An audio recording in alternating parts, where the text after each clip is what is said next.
amakuru aryoshye kandi yizewe kandi wayasanga usibye kuri TV.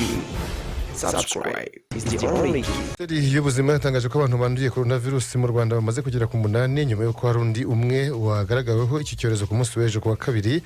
Iyi minisiteri kabagaragaje ko umuntu ari umugabo w'umurundi w'imyaka 35 wageze mu Rwanda turutse Dubai yerekeza i Bujumbura mu murwa mukuru w'u Burundi, yapimwe n'abaganga ku kibuga mpuzamahanga cy'indege cya Kigali hasanganwa ibimenyetso bya coronavirus.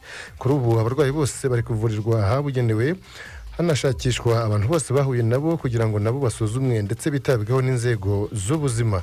Minisiteri y'ubuzima yavuze ko igihe cy'ibyumweru 2 cy'ifungwa ry'amashuri n'insengero gishobora kongerwa ndetse kigashyirwa no ku zindi nzego bitewe n'uko iki cyorezo kigenda gifata indi ntera.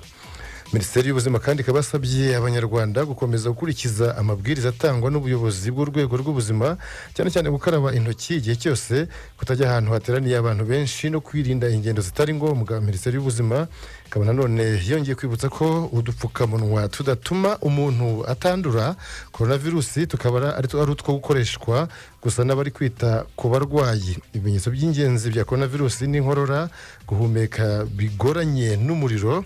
Umuntu wese ugaragaje ibimenyetso akabasabwe kwihutira guhamagara umurongo utishyurwa 114 cyangwa se akitabaza umujyanama w'ubuzima umwegereye.